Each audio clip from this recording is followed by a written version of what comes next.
मैं सुभाष सिंह, जीव विज्ञान प्रवक्ता। आज मैं आपको बताऊंगा general account of fungi. Fungi क्या शब्द है, फंजाई क्या चीज़ है, फंजाई कहते किसको हैं। फंजाई लैटिन वर्ड फुनगी से बनी हुई है। फंजाई फंजाई मीन्स होता है फुनगी, मशरूम, छत्रक, पपाल, जिसको हिंदी में कुकुरमुत्ता के नाम से जाना जाता है। फंजाई जिसके जनक एंटनी वान माइकेली हैं, father of fungi Antony van mycology.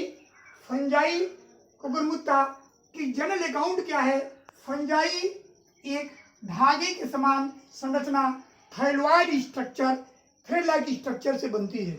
Fungi परजीवी, पैरासिटिक, मृतोपजीवी, सेप्रोफिटिक दोनों प्रकार के होते हैं। फंजाई को पौधे में न रख करके पौधे से, प्लांट से अलग इसको रखा गया है अकॉर्डिंग टू आर.एच. व्हिटकर के अनुसार, क्योंकि पौधे की समान संरचना कवक के अंदर नहीं होती है। वो संरचना क्या है, हरित लवक, क्लोरोफिल। फंजाई की जो सेल वॉल होती है वह सिनोसिटिक होती है, एसेप्टेट और सेप्टेट दोनों प्रकार की होती है। अब हम चलते हैं फंजाई को पहले डिवाइड करते हैं। एक जनरल अकाउंट सिंपली भाषा में लोअर फंजाई और हायर फंजाई। निम्न कोड की फंजाई, उच्च कोड की फंजाई। लोअर फंजाई अर्थात फाइकोमाइस्टीज, जिसको ऊमाइस्टीज के नाम से जानते हैं, अर्थात फाइकोमाइस्टीज लोअर फंजाई। एस्कोमाइस्टीज से लोअर है, एंड एस्कोमाइस्टीज, बेसिडियोमाइस्टीज लोअर है, बेसिडियोमाइस्टीज, ड्यूट्रोमाइस्टीज लोअर है। ये सभी हायर फंजाई की कैटेगरी में आते हैं। लोअर फंजाई स्लाइम मोल्ड से। जो इसकी माइसीलियम होती है वह फाइकोमाइस्टीज की एसेप्टेट एंड सिनोसिटिक होती है। एसेप्टेट मल्टी न्यूक्लिएट जिसे कहते हैं, अर्थात इसमें बहुत से केंद्रक होते हैं और सेप्टाग्रीन होता है इसका माइसीलियम है क्या, तमाम रोम के समान संरचना, थ्रेड लाइक स्ट्रक्चर आपस में जब आपस में मिलते हैं तो माइसीलियम का निर्माण करती है, जिसे कवक जाल कहते हैं।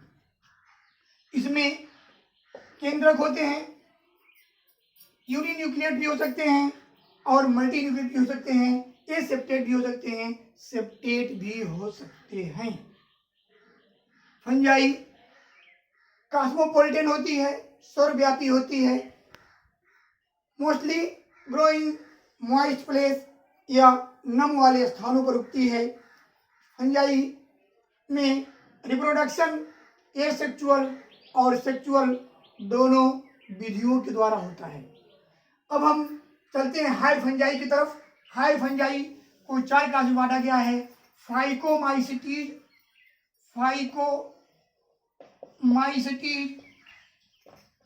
जिसको ऊमाइस्टीज भी कहते हैं, और ऊमाइस्टीज, फाइकोमाइस्टीज और ऊमाइस्टीज। फाइकोमाइस्टीज इसको क्यों कहते हैं, क्योंकि इसकी माइसीलियम सिनोसिटिक होती है। इसमें कोई सेप्टा नहीं होती है, इसमें कोई पट नहीं होती है, इसमें केंद्रक बहुत होते हैं, इसलिए इसको मल्टी न्यूक्लिएट कहते हैं। इसकी सेल वॉल काइटिन की बनी होती है, इसमें प्रोटोप्लाज्म पाए जाते हैं, अर्थात यह फाइकोमाइस्टीज कहते हैं। इसको माइस्टीज क्यों कहते हैं, क्योंकि इसमें reproductive organ, sexual reproductive organ, antheridium और ऊगोनियम बनती है, इसलिए इसका नाम ऊमाइस्टीज है। फिर दूसरा क्लास है एस्कोमाइस्टीज।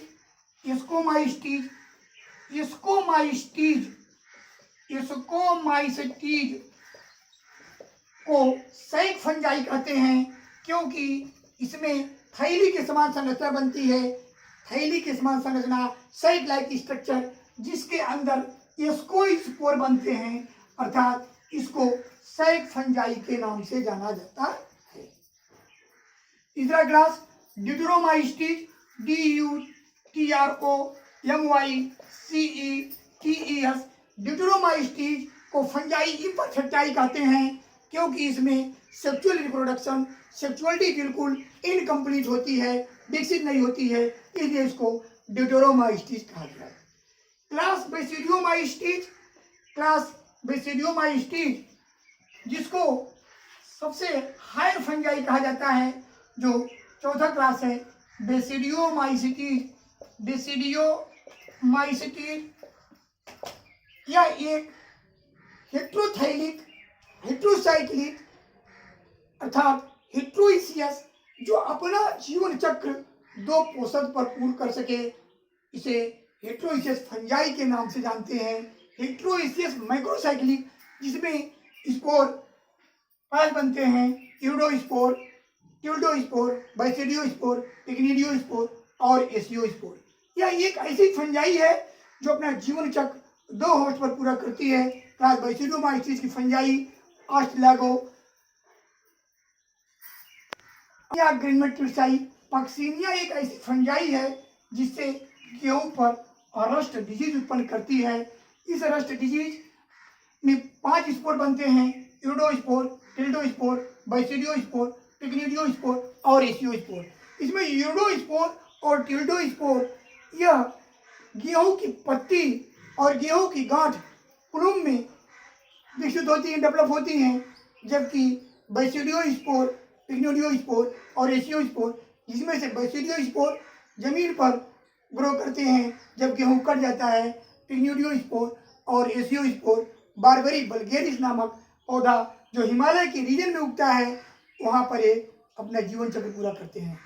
भारतीय वैज्ञानिक doctor KC. Mehta Agra university में इन्होंने इस पर बहुत ज़्यादा अपना वर्क किया, शोध कार्य किया और इन्होंने बैसिडियोमाइसिटीज के 5 स्पोर के बारे में विधिवत डिटेल में बताया।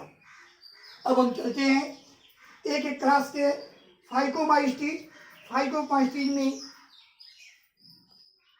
माइसीलियम सिनोसिटिक होती है, जैसे सेप्रोलिजिनिया पैरासिट का एक ऐसी फंजाई इस क्लास की है, क्लास फाइकोमाइसिटीज की, जिसके कारण मछली के गिल्स में साल्मन डिजीज उत्पन्न होता है।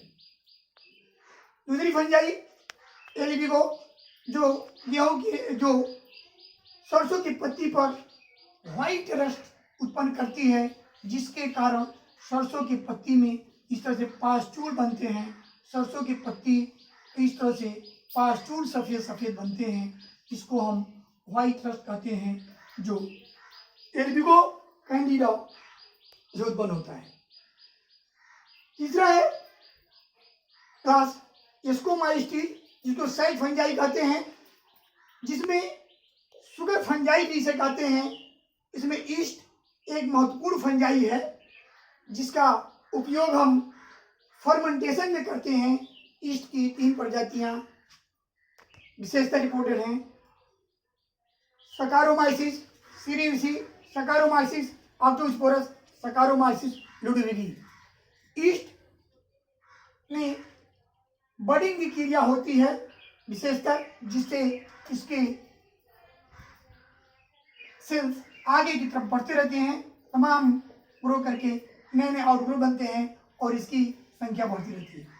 ईस्ट का महत्वपूर्ण योगदान फर्मेंटेशन में होता है। यही एक ऐसी फंजाई है जिसकी संरचना सेल के समान होती है। डिट्रोमाइसिटीज का एक एग्जाम्पल, जो गन्ने की पत्ती पर रेड रॉट डिजीज उत्पन्न करता है, जो कोलेट्रोट्राइकम फाइलकेटम नामक फंजाई से उत्पन्न होती है। इस तरह से हमने अलग अलग एक एक एग्जाम्पल एक एक क्लास के बता दिए। फंजाई का इकोनॉमिक इम्पोर्टेंस भी बहुत महत्वपूर्ण है।